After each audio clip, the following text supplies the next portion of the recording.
Ladies and gentlemen, welcome back to Winged Sim Racing. Now, in today's video, it's going to be a really short one. We just want to show our settings, or my settings, that I'm using for Forza Motorsport.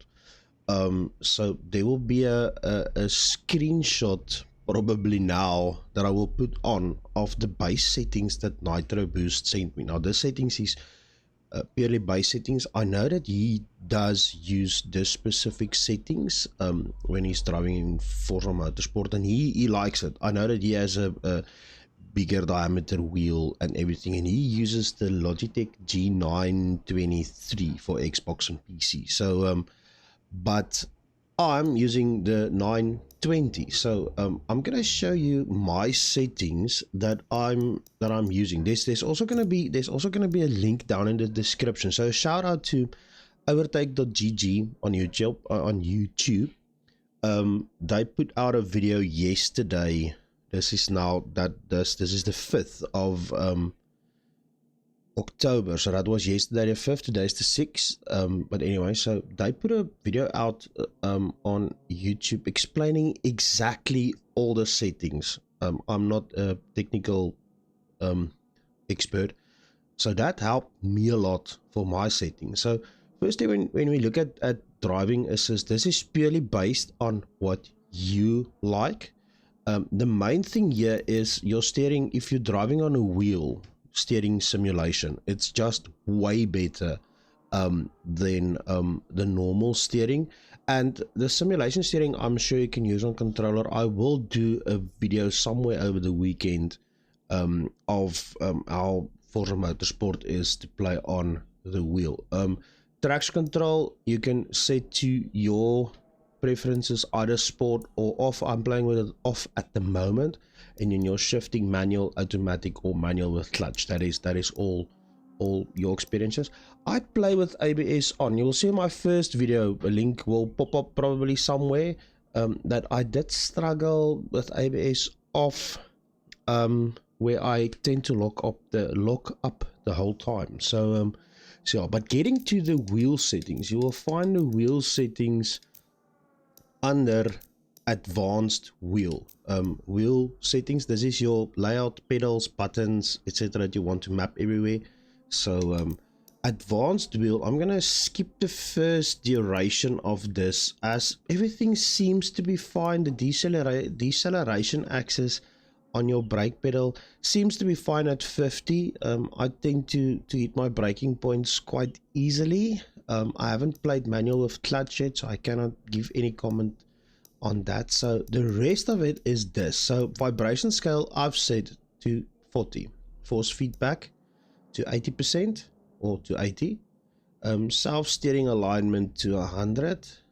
My mechanical trail I've set to 110, and my pneumatic trail scale to 100. This is one is the suspension feel, one is the tire feel, the tire contact patch feel. So yeah, so play around with that will help you a lot, detecting understeer and oversteer and so forth. Road feel scale, I put it to 110. That's bumps and curbs and all that kind of stuff. Load sensitivity, I have it at 50, which seems to be fine. Wheel damping scale is at 15. I know that Overtake, they prefer to take it down to 0, but I think that's more for playing on a direct drive wheels. Belt and gear driven wheels like the Logitech is yeah, maybe not ideal, or it should be fine. I couldn't detect any real difference on the wheel damping scale. Then center spring scale, I put it down to 0. Dynamic damper behavior, I put it to 15. And then steering sensitivity and linear settings, both of them keep it at 50, because that also affects the controller. You'll see there, retaining full range of motion to both the controller and the car. So So leave that at 50 and just this is the settings that you want to fiddle with. I did take out this what is that, the S209, which I had a few brown pants moments on Kyalami, and I went a little bit off track, the same as on our first gameplay video, just to see what it does when it goes off track. So it still tends to then step out on you, but I did manage to catch it, although all-wheel drive is quite difficult to catch. And I went out with the Supra as well. And I did tend to catch it. There is a small disclaimer. Firstly, this is my settings, which I use, and I will probably change some of it as I go on. Just want to check if there's anything else. No.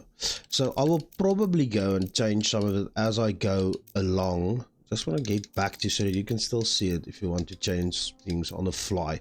But at this stage, this works for me. So I will see how it goes with the rest of the recordings and the rest of the gameplay. So this is my sense of my gameplay. Firstly, if you come out of Forza Motorsport 7, this is going to feel way differently, so it's going to be a learning curve. If you come out of Forza Horizon 5, it's going to be a learning curve, because it's just a learning curve. It's two different gameplay models, and then when you come out of games, real sim racing games, iRacing, Assetto Corsa Competizione, Assetto Corsa, even coming down from PC and playing on Xbox or Xbox versions of Assetto Corsa Competizione, Assetto Corsa, which I also play, a lot of them, the set, it's gonna be different. There's gonna be a learning curve due to the different models that Forza do use and Turn 10 do use for tire modeling, road fuel modeling and all that kind of stuff. So it is gonna be different, so it's gonna be a learning curve, and I'm certain